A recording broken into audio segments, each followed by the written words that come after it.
everyone, welcome to my channel. For this video, I'm gonna share with you my experience and my travel journey to the Philippines. To those who haven't watched my previous video entitled From UAE Traveling to Philippines Habang Nakaban, ito po yung video na yon. You can click this one. That's the video. Shinare ko po doon kung ano po yung ginawa ko para makauwi ako ng Pilipinas galing UAE habang nakaban. So kung hindi nyo pa po napapanood yung video na yon, nandito po. And I will also put the link on the description box. So sa mga hindi po nakakakilala sa akin, hello, my name is Aabbyy and I live in Dubai and I am a resident there. Residente po ako, hindi po citizen. Since UAE is one of the 7 countries that are restricted to enter to the Philippines, or if you stayed in that 7 countries, including UAE, for 14 days, before your departure, you will not be accepted to board the aircraft. So the Philippine government offered a repatriation flight in the UAE, but not everyone is qualified. Like lots of Filipinos are stranded in the UAE and lots of them really want to go home, but most of them are not qualified for that repatriation flight. So I heard that for you to be able to get in that repatriation flight, you have to be canceled visa. So I think this is only for those who are not coming back to the UAE. So that's what I heard. I don't know if that's true. So anyway, I went to Maldives and stayed there for 14 days and from there to Philippines via Singapore. So as I said, I'm gonna share with you my experience and the step-by-step from check-in in Maldives to Singapore and from there to Philippines. And also I'm gonna show all the forms that I filled out from Maldives to Manila. So stay tuned! So I am now at the airport. So first they are gonna ask the QR code, the departure QR code. They are scanning it. And then to the security. So I made it to the security. Ang bigat ng bag ko. So I am now going to check in. Ang bigat. Hindi pa bukas yung check-in counter. Ayan. Waiting.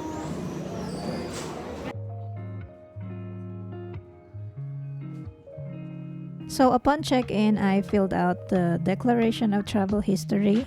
You have to put the countries, including transit, in the last 21 days preceding the flight's departure. So I put UAE kasi pasok yun sa 21 days, then Maldives and Singapore. You also need to put the date of arrival and the date of departure. So they ask for my Red Cross QR code, my OEC, and OWA. So hindi kami nagkaintindihan kaya medyo natagalan ako dun sa check-in. Hinihingaan niya pala ako ng proof. Ang binigay ko sa kanya is yung contract ko, yung sa company contract. Tapos sabi ko yung visa ko na andyan, hindi pala yon. Ang gusto niya pala is yung proof na OFW ako. So pinakita ko sa kanya yung sa balik manggagawa, and then yon binigay na sa akin yung aking boarding pass. So I am going now to the lounge.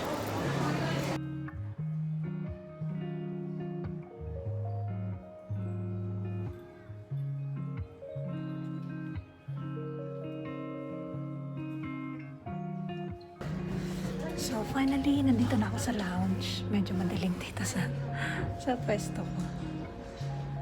Ayan. So ako na lang naiwan dito sa lounge. Wala na pala. Hi! Bye-bye! Thank you! Ako na lang naiwan sa thank you! Ako na lang naiwan sa lounge. So, ang gate ko is gate 3.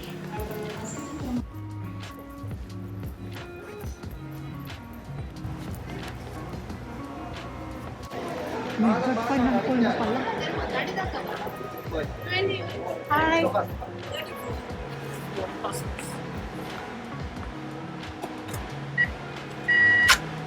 you. Thank you.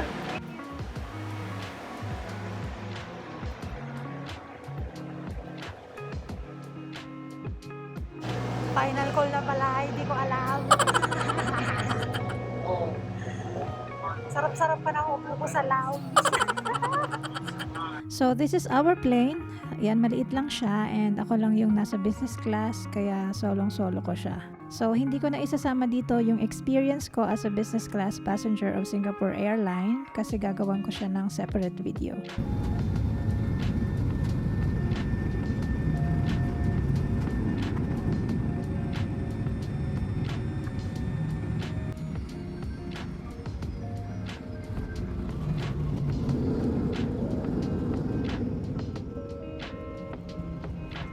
I made it to Singapore. Hi, good morning. Made it. Good morning. This wristband is to indicate your transit passenger. Yeah. Please proceed to my colleague. Thank you. Morning. Good morning. Can you just remain here? Yeah, Thank sure. you. How are you doing? It's good. Yeah. It's always good. Yeah. It's always you good never in get Maldives. sick of it. Huh? You won't get sick of it. So they are giving a wristband like this. This is for the transit passengers. They are waiting for all the passengers in that plane, and then they are gonna take us to the holding area.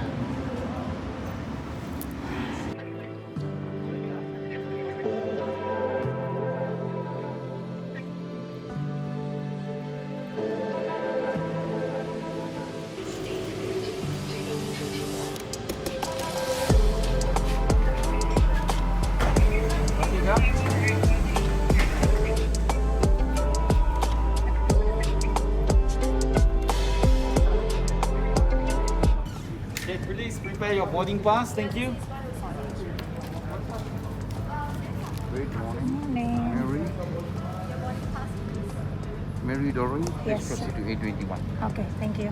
So here is the waiting area or the holding area. They want me to go to gate A21 because that's for the business class passengers. Hi, good morning. I'm good, good. Okay, you arrived from Melbourne. Yes. Hope you had a pleasant trip from Melbourne. I'm sorry? I hope you had a pleasant trip from Melbourne. Okay, thank you so much. You are connecting boarding pass onto the next flight, which I do not have at the moment. I have the boarding pass here. Okay, to Manila. Okay, so Yeah. Alright, okay, Mabuhay. Thank you so Thank much. you. Make yourself comfortable. Here? Yes. Thank you. So this is the premium waiting area for all the business class passengers since nasarado yung lounge. Dito they have free drink and I think they have a free food. Walang alcohol but still they have a drinks and have food.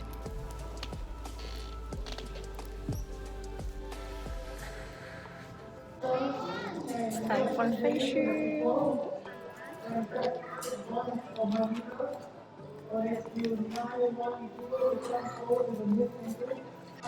Ito na talaga to. Pa-facial na ako. Papunta na talaga ko ng Manila. So we are now going to the boarding gate and security. Please avoid putting any large liquid in your hand carry bag like cream, lotion, toothpaste, or perfume kung ayaw nyong itapon yan sa mga security checks. I don't have to collect my boarding pass from Singapore to Philippines because when I checked in Maldives, they already gave me both of it. Finally, malapit na ako sa Pinas. So before boarding, they gave us the health declaration card and arrival card. Make sure to fill out those forms before you land in the Philippines para walang hassle. Hi, good morning. Morning. 12K tomorrow. So you fix up. Thank you. Hi, good morning. 12K.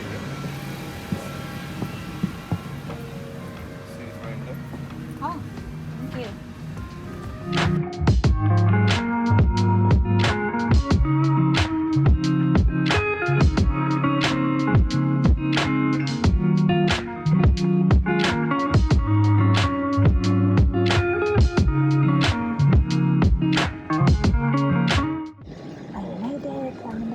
Hey,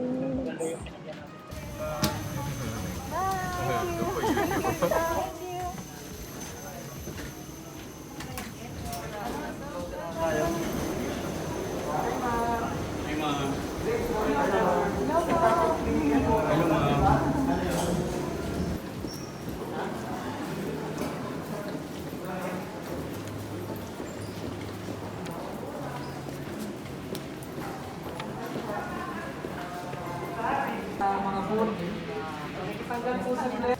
Hello po.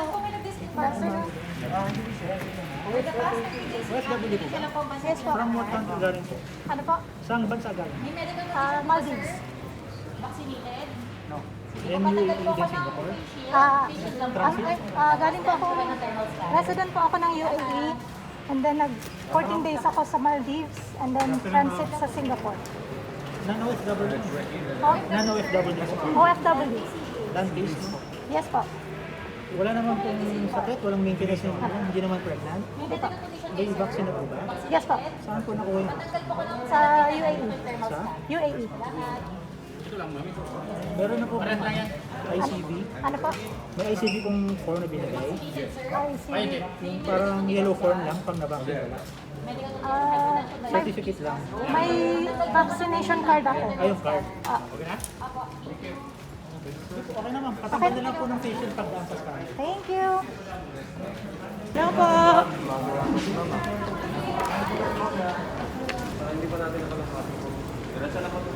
Okay.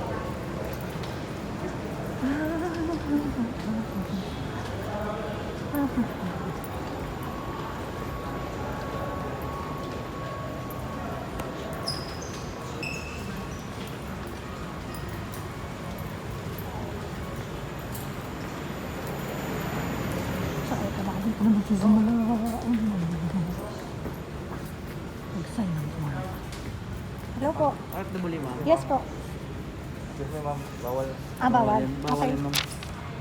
Sa mga OFW, fill outan nyo lang tong form ng OWA. And then after nyan, pwede nang pumunta sa immigration, ibibigay yung arrival card. Bawal daw kasing mag-video doon, so hindi ko nakunan yung mga counter, pero nakaseparate doon yung ROFs or yung non-OFW, yung sea-based and land-based OFWs. Oh my God, I made it! I made it! Yes! I made it! Sobrang smooth ng travel ko. Hindi nakakaiyak. And ang konti lang. Tingnan nyo naman, ang empty-empty ng ano. Sobrang empty ng airport. Ay, hindi nakakaiyak. Nasa Pinas na ako. Time to get the baggage. So before you get your luggage, you have to go to this counter if you are an OFW, sea base, and land base. If you are a sea base, you will go to the marina counter, and if you are in a land base, you will go to OWA. Singapore flight na kayo? Ha? Singapore flight?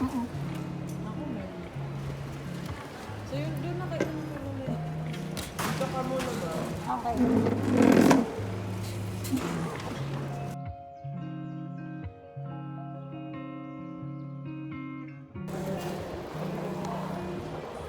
Hindi pala in-update ang OWA ko. Oh my God. Okay.